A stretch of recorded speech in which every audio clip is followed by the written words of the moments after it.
باللہ من الشیطان الرجیم، بسم اللہ الرحمن الرحیم۔ آج ہم استغفار کے بارے میں بات کریں گے کہ استغفار کرنا کیوں ضروری ہے، اس کی کیا اہمیت ہے، اس کی کیا فائدے ہیں، اس کی کیا فضیلت ہے۔ اس سے پہلے آپ میرے چینل کو پلیز سبسکرائب کر دیجئے، بیل آئیکن کو ضرور ہٹ کیجئے گا تاکہ آپ کو میری ہر نئی آنے والی ویڈیو موصول ہو جائے، اور کمنٹ سیکشن میں استغفار لکھنا مت بھولیے گا۔ ناظرین، استغفار کرنا بہت ضروری ہے۔ استغفار جو بھی انسان دعائیں مانگتا ہے، ان دعاؤں میں سب سے بہترین دعا استغفار ہے۔ استغفار کرنا کی جو توفیق ہوتی ہے وہ کسی کسی کو ملتی ہے، اور استغفار کی توفیق تمہارے کامیاب ہونے کی پہلی نشانی ہے۔ رسول صلی اللہ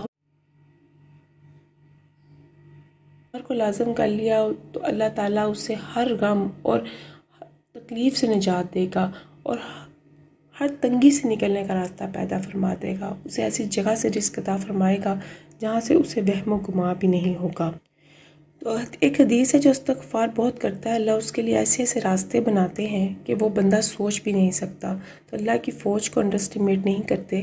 اللہ کی فوج میں پھر کیا کیا چیزیں ہیں یہ آپ سوچ بھی نہیں سکتے۔ میری گزارش ہے لوگوں کو میوس نہ ہوں، اللہ سے مانگتے رہیں اور امید جاری رکھیں۔ استغفار جو شخص پابندی سے کرتا ہے اللہ اس کی تنگی دور کر دیتا ہے۔ رسول صلی اللہ علیہ وسلم نے فرمایا مفردان سبقت لے گئے۔ صحابہ کرام نے پوچھا اے اللہ کے رسول مفردان کون ہیں؟ آپ نے فرمایا اللہ کو یاد کرنے والے، کثرت سے یاد کرنے والے۔ استغفار وہ کہتے ہیں کہ تمہاری عادت بن جانی چاہیے، توبہ کو بالکل بھی چھوڑنا نہیں چاہیے، توبہ کا دروازہ کھلا رکھنا چاہیے، معافی مانگتے رہنا چاہیے۔ ایک دن آئے گا وہ آپ کو ضرور معاف کر دے گا۔ اب سارے گناہ جتنے بھی زمین سے لے کے آسمان تک کر کے آ جائیں، پھر بھی اللہ کہتا ہے تو مجھے ایک دفعہ دل سے میرے سے توبہ کر، میں تجھے سارے گناہ معاف کر دوں گا۔ شیطان آپ کو ورگلائے گا کہ اتنے گناہ ہیں کیسے اللہ معاف کرے گا۔ اللہ کے خزانوں میں کوئی کمی نہیں ہے۔ اللہ کی رحمت آپ کے گناہوں سے بہت بڑی ہے، تو پلیز کبھی بھی شیطان کے بہکاوے میں مت آئیں۔ استغفر اللہ کا عمل نبی کریم صلی اللہ علیہ وسلم نے ارشاد فرمایا، جو شخص یوں کہتا ہے استغفر اللہ الذی لا الہ الا هو الحی القیوم واتوب الیہ، تو اللہ تعالیٰ اس کے تمام گناہوں کو معاف فرما دیتے ہیں، تمام گناہوں کو معاف فرما دیتے ہیں۔ کیا مرتبہ ایسا ہوتا ہے کہ ہم گناہ کرتے ہیں، بھول جاتے ہیں، اور وہ گناہ ہمارے نامہ مال میں لکھے جاتے ہیں، اور گناہوں کی تعداد بڑھ جاتی ہے جو ہماری زندگی میں ہوتے ہیں۔ ہمیں بہت ساری پریشانیاں آتی ہیں، بہت سارے ہمارے کام رک جاتے ہیں، ہمیں پتہ نہیں چلتا ہے۔ تو ہمیں چاہیے کہ زندگی میں سکون کے لیے استغفار کی برکت سے اپنی زندگی میں سکون لے کر آئیں۔ سکون آپ تب آئے گا جب استغفار کریں گے۔ استغفار آپ کی انزائٹی، ڈپریشن، ان سب چیزوں کو بھی دور کرتا ہے۔ استغفر اللہ آپ کے لیے رزق کے دروازے کھولتا ہے، رحمت کے دروازے کھولتا ہے، علم کے دروازے کھولتا ہے، اور استغفار آپ کی دعاؤں کی قبولیت کو بڑھا دیتا ہے۔ اس لیے استغفر اللہ آپ چلتے پھرتے اٹھتے بیٹھتے لازمی کریں۔ حضور کریم صلی اللہ علیہ وآلہ وسلم سے سیدنا عبداللہ بن بصر رضی اللہ عنہ روایت کرتے ہیں کہ حضور صلی اللہ علیہ وسلم نے فرمایا جو شخص کے نامہ مال میں بہت زیادہ استغفار ہوا تو اس کے لیے خوشخبری ہے۔ دنیا میں تمہارے لیے بدترین سزا یہ ہے کہ اللہ تعالیٰ تمہاری زبان کو اپنے ذکر سے روک لے۔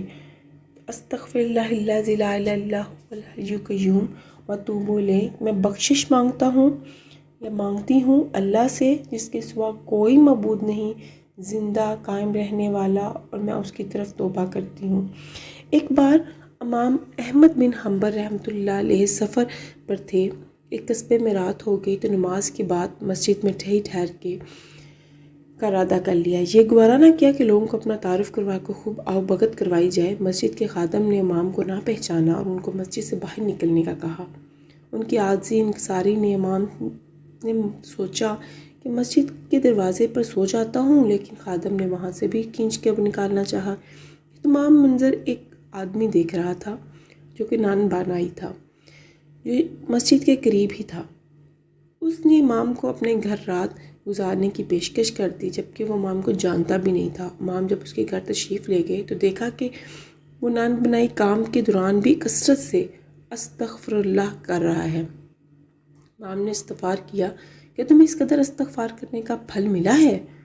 تو اس نے جواب دیا، میں نے جو بھی مانگا اللہ مالک الملک ہے، اس نے عطا کیا۔